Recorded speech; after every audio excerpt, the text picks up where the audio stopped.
할렐루야. 주님의 이름을 찬양합니다. 2025년 마지막 한 해의 주일을 하나님께 드리면서 하나님께서 우리에게 주신 많은 은혜, 그리고 하나님께서 우리에게 베풀어 주신 그 많은 감사의 제목들로 인하여 하나님께 영광과 감사와 찬양을 올려드립니다. 2025년 마지막 주일을 함께 보내는 모든 성도들에게 예수 그리스도의 평강이 함께 하시기를 축복합니다. 지난 성탄절을 앞두고 우리 새벽 예배 때에 구약 성경에 있는 미가 말씀을 통하여 한 주간 은혜를 받았습니다. 미가 6장 6절에 보면 하나님께 나아갈 때 우리가 어떻게 나아가야 되는지 말씀하고 있어요. 내가 무엇을 가지고 여호와 앞에 나아가며 높으신 하나님께 경배할까? 하나님께 우리가 올 한 해 주신 그 은혜가 큰데, 감사의 제목들이 많은데 우리가 하나님께 오늘 나아갈 때 어떻게 나아가야 하겠습니까? 이 연말 우리가 어떤 마음으로 하나님께 나아갔으면 좋겠습니까? 미가 6장 8절에 그 해답이 나와 있습니다. 사람아, 주께서 선한 것이 무엇임을 내게 보이셨나니 여호와께서 내게 구하시는 것은 오직 정의를 행하며 인자를 사랑하며 겸손하게 내 하나님과 함께 행하는 것이 아니냐 하고 이렇게 말씀해 주셨습니다. 하나님께서 원하시는 것은 무엇입니까? 세 가지지요. 오직 정의를 행하며 인자를 사랑하며 겸손히 하나님과 함께 행하는 것이라고 말씀해 주셨는데, 이미 새벽 예배 때 우리가 함께 말씀을 나눈 것과 같이 이 말씀은 한 가지를 말씀하고 있습니다. 그것은 무엇이냐면 바로 말씀대로 살아가는 것입니다. 말씀으로 살아갈 때에 우리에게 하나님께서 원하시는 뜻대로 살아가게 된다는 것입니다. 예수님께서도 마태복음 7장에 이렇게 말씀하셨습니다. 그의 인생에, 그의 삶에 말씀을 듣고 그 들은 말씀대로 살아가려고 노력하는 사람은 어떤 사람과 같으냐? 그 집을 반석 위에 지은 지혜로운 사람과 같다 하고 이렇게 말씀해 주셨습니다. 이 시간 함께 하나님의 말씀으로 살아가는 우리 모든 성도들에게 그 집을 반석 위에 지은 집과 같은 지혜로운 성도들 되시기를 간절히 원합니다. 하나님께서 우리에게 원하시는 것은 말씀대로 살아가는 거예요. 내 뜻과 내 생각과 내 계획이 아닌 하나님의 말씀대로 살아가기를 원하고 계십니다. 우리가 말씀대로 살아갈 때에 우리의 삶에 열매를 맺게 되고 우리의 삶에 하나님 주시는 그 크신 은혜를 경험하게 되는 것입니다. 그러나 내 뜻, 내 계획, 내 생각대로 살아간다면 어떤 일이 일어나겠습니까? 잘 안 돼요. 내 뜻대로 안 돼요. 내 생각대로, 내 계획대로 잘 안 돼요. 그러면 어떻게 되겠습니까? 내 뜻대로 안 되니까 당황스러운 거예요. 당황하다 보니 우리는 낙심하게 되고, 그리고 낙심하며 살아가다 보면 피곤한 거예요. 피로해요. 힘이 나질 않아요. 아침에 일어날 때도 힘이 나야 되는데, 주님 주시는 힘을 받아서 우리가 살아가야 되는데 힘이 없어요. 피곤한 삶으로 살아가게 됩니다. 그리고 당황스러운 기분이 계속 되다 보니까, 낙심하다 보니까 예민해져요.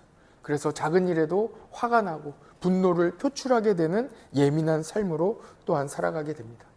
그리고 우리의 삶이 낙심하고 피곤하고 또 이렇게 하다 보니까 불안한 거예요. 내 계획대로 되지 않으니 앞으로 어떻게 살아야 되나? 내가 이렇게 될 줄 알았는데 이렇게 되지 않으니 나는 어떻게 해야 되나 하면서 염려하고 걱정하게 되는 거예요. 이에 대하여 제가 좋은 책을 하나 만나게 되었습니다. 팬입니까 제자입니까? 라는 책을 쓴 카일 아이들먼 목사님이 2023년에 낸 이 책이 있는데, 삶이 뜻대로 안 될 때라는 제목의 책이 있어요. 이 목사님도 평생에 목회하시고 이 뉴욕에서 많은 이 젊은이들과 많은 직장인들에게 복음을 전하시는 이 삶을 살아가는 아주 훌륭한 목사님이신데, 이 목사님마저도 내 뜻대로 되지 않을 때가 있다는 것을 경험했다는 거예요. 결국은 내 뜻을 계속 세우면서 살아갔던 때가 있다는 거예요. 그러면서 하나님 앞에 회개하며 다시 돌아왔을 때 그의 모든 삶이 회복되는 그 과정을 이 책에 잘 기록해 놓았습니다. 내 뜻대로 되지 않을 때 우리가 체크해야 되는 것이 있다는 거예요. 그것이 무엇이냐? 내가 내 뜻대로 되지 않는 그 근본적인 원인은 어디에 있는가?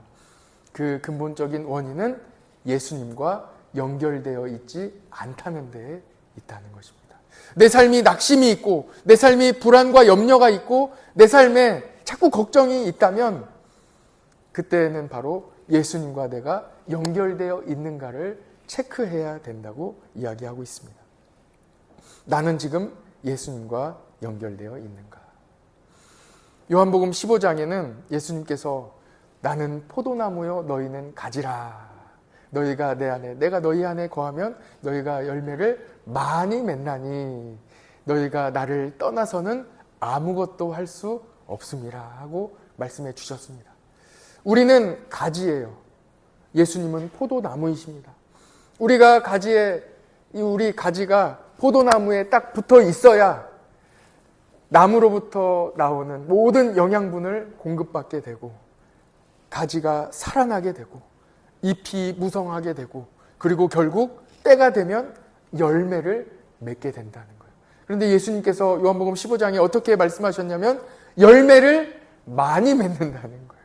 열매를 어느 정도 맺는 게 아니라 우리 예수님께서도 늘 말씀하셨듯이 30배, 60배, 100배의 열매를 맺는 많은 열매를 맺게 되는 축복을 받게 됩니다. 그런데 가지가 나무에서 떨어져 있다면 어떤 일이 일어나겠습니까? 아무것도 할 수 없는 거예요. 요한복음 15장에 예수님께서 너희가 나와 떨어져 있으면 아무것도 할 수 없다. 이렇게 말씀해 주셨습니다. 예수님과 연결되어 있으면 열매를 많이 맺습니다. 조금 맺는 게 아니에요. 한두 개 맺는 게 아니에요. 많은 열매를 맺게 되어 있습니다. 그러나 예수님을 떠나서는 아무것도 할 수 없습니다. 그래서 사탄은 끊임없이 우리를 공격하고 유혹하는데 어떻게 공격하느냐? 예수님으로부터 떨어뜨리려고 유혹하는 거예요. 예수님으로부터 떨어뜨리려고 공격하는 것입니다. 그래서 우리는 영적인 싸움에 늘 싸워서 승리해야 합니다. 영적인 싸움에 승리한 성도, 그 성도는 예수님과 연결되어 있습니다. 예수님과 연결되어 있다는 증거가 어디에 있을까? 그것을 오늘 여러분들과 함께 나누려고 하는 거예요. 여러분들이 예수님과 연결되어 있다. 나는 지금 가지인데 예수님의 포도나무에 딱 붙어 있다. 지금 예수님의 포도나무로부터 이 나무로부터 많은 영양분을 공급받고 있다 하는 증거가 어디에 있습니까? 그 증거는 바로 감사함에 있다는 것입니다. 만약에 여러분들이 지금 감사하는 마음이 있고 여러분들의 입술에 감사하는 언어가 나오고 있다면 여러분들은 분명히 예수님과 연결되어 있어요. 그러나 여러분들의 마음에, 여러분들의 입술에 감사와 찬양이 끊어지셨다면 그때에는 빨간 경고등이 들어와 있다는 거예요. 빨리 신속하게 예수님과 다시 연결할 수 있도록 여러분들 빨리 돌아서야 됩니다. 그러면 우리가 어떻게 해야 다시 예수님과 연결되고 감사하는 자리로 돌아갈 수 있겠습니까? 여러분, 보통 우리가 감사할 때는 감사의 조건이 붙어요. 무엇 때문에 감사합니다. 이렇게 다 이야기하는 거예요. 우리는 하나님께 감사할 때 어떻게 이야기해야 될까요? 하나님은 우리에게 어떤 것들을 베풀어 주셨습니까? 우리는 음식을 차려주셔서 감사합니다. 선물을 주셔서 감사합니다. 이런 조건들을 붙이는데 하나님께는 어떠한 감사로 우리가 나아가야 하겠습니까? 그 감사가 바로 시편 136편에 다 나와 있습니다. 우리가 하나님 앞에 무엇으로 감사하며 어떠한 감사로 나아가야 될지 시편 136편 전체에 다 나와 있어요. 그런데 오늘은 그 중에 딱 한 절, 1절의 말씀으로 함께 나누기를 원합니다. 하나님께서 우리에게 은혜를 베풀어 주셨는데 우리가 감사해야 할 그 첫 번째 제목은 바로 하나님께서 선하시다는 것입니다. 한번 해볼까요? 하나님은 선하십니다. 가장 최근에 나온 이 성경 번역본이 올해 신구약이 다 나오게 되었는데 그 성경 새로 요즘 시대에 맞는 언어로 나온 그 성경에 보니까 시편 136편 1절에 이렇게 나와 있어요.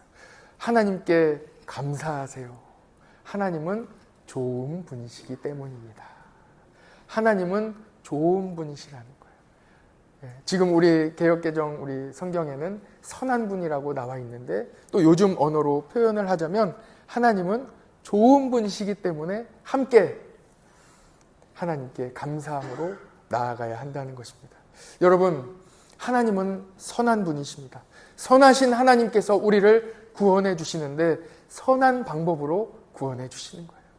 하나님께서 독생자 예수님을 우리에게 보내주셔서 예수님께서 우리의 모든 죄값을 대신 다 치러주시는 거예요. 얼마나 선한 분입니까? 만약에 우리가 그 죄를 감당해야 했다면 어떠한 우리가 이 대가를 치러야 그 죄를 다 해결할 수 있겠습니까? 우리가 해결할 수 없는 그 모든 죄를 선하신 하나님께서 대신 다 짊어 주셨습니다. 하나님은 선한 분입니다. 선한 하나님이 여러분과 함께 하십니다.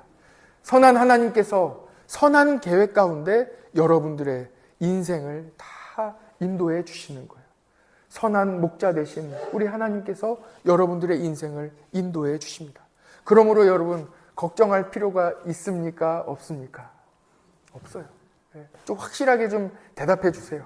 걱정할 필요가 있습니까? 없습니까? 없어요. 그래서 걱정할 필요가 없다는 거예요. 어떤 이야기를 듣든 우리의 삶에 어떤 일이 일어났든지 간에 선하신 하나님의 계획 가운데 여러분들이 서 있다는 거예요. 그렇기 때문에 우리는 걱정할 필요가 없는 것입니다. 조금 전에 드렸던 말씀, 감사가 우리의 입에서 사라진다면 하나님과 연결되어 있는 이 연결고리가 끊어져 있는 이 상태, 감사가 사라져 있다면 우리는 어떻게 다시 예수님과 연결할 수 있겠습니까? 빌립보서 4장 6절에 이렇게 말씀하고 있는 거예요.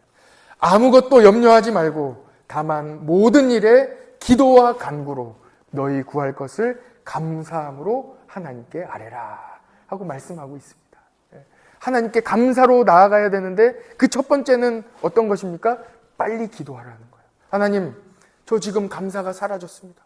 하나님, 제가 지금 이상해요. 제 입술에, 제 마음에 감사가 사라졌습니다. 하나님 도와주세요. 하나님 도와주세요. 기도하면 하나님께서 돌이켜주시고 연결시켜 주신다는 거예요. 기도 이외에 다른 방법은 아무것도 없습니다. 신속하게 빨리 기도의 자리로 나아가시고 늘 깨어 기도하시기를 축복합니다. 그 다음 단계는 빨리 기도한 다음에 바로 감사로 나아가는 거예요. 기도하고 감사하면 됩니다. 감사가 사라지셨으니까 기도하세요. 그리고 다시 빨리 감사하시기 바랍니다.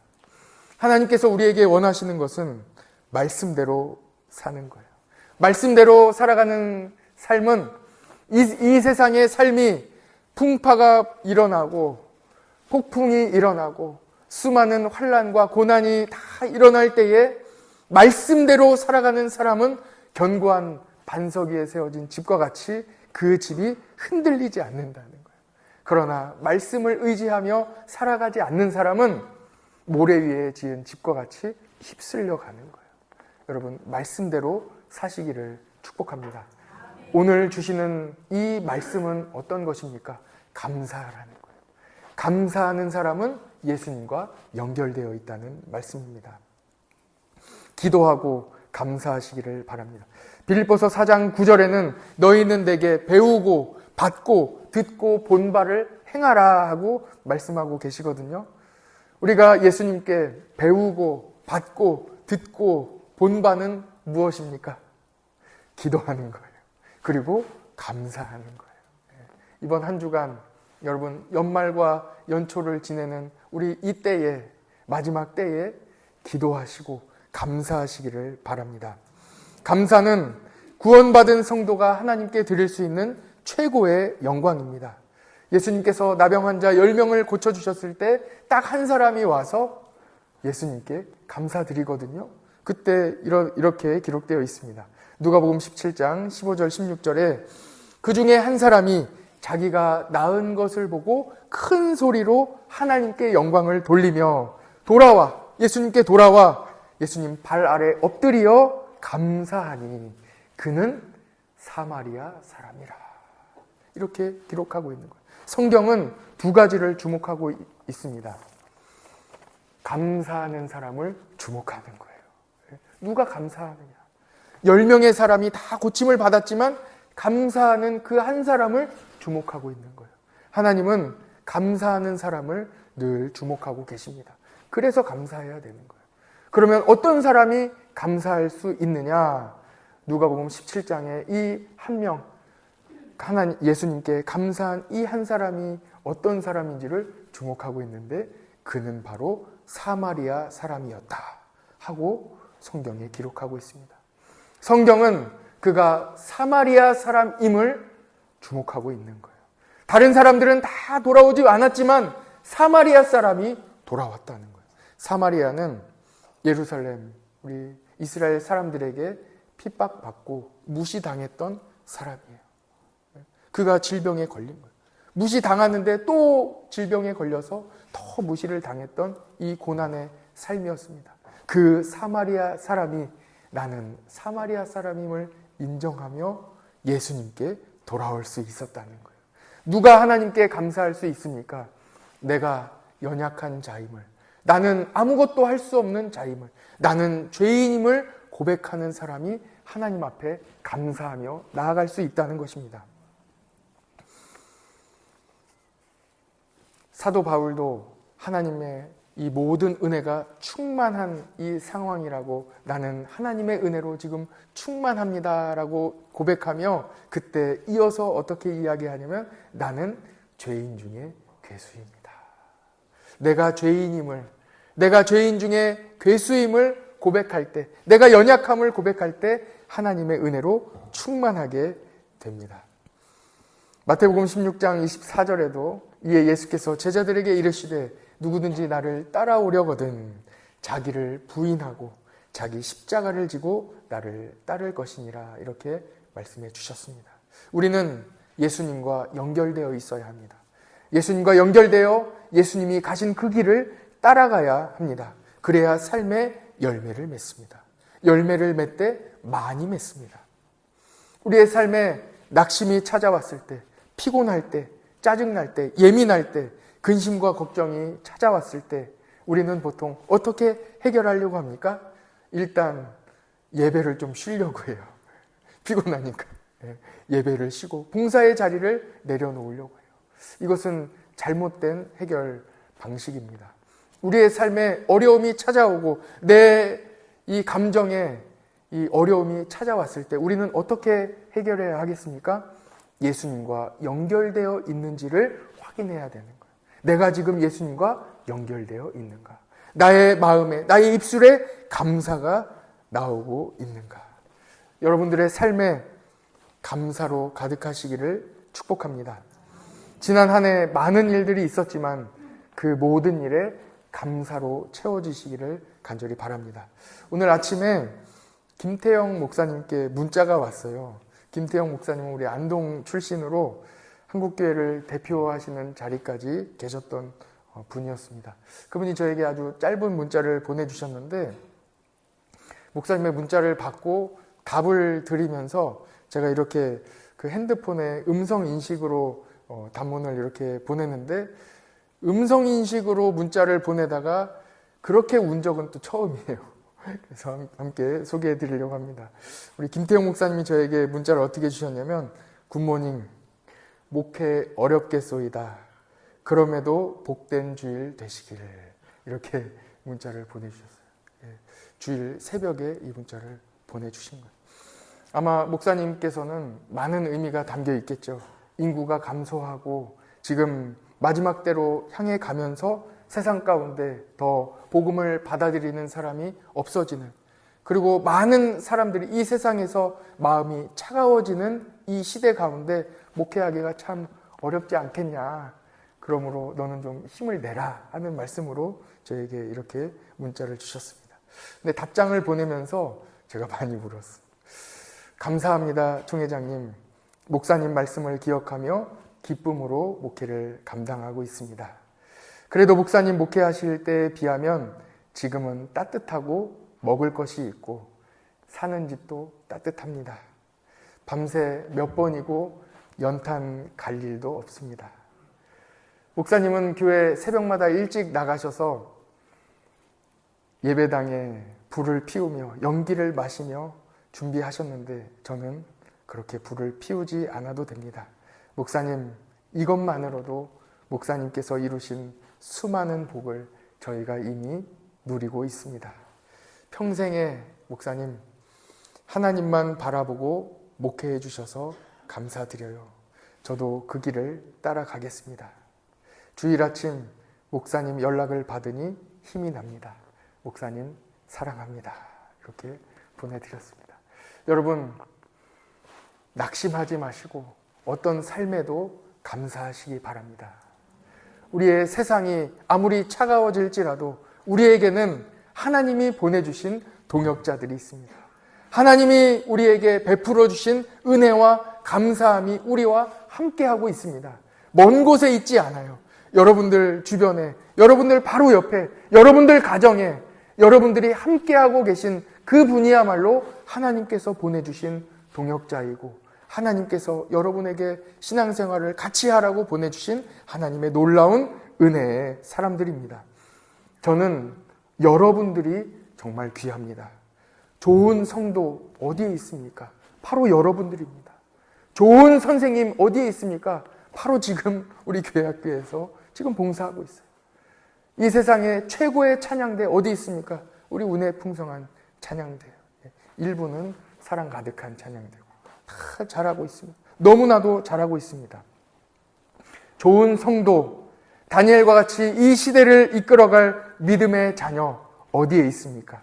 바로 우리 교회에 있습니다. 그리고 여러분들의 가정에 있습니다. 이 모든 은혜를 주신 하나님께 감사드립니다. 같이 기도하겠습니다.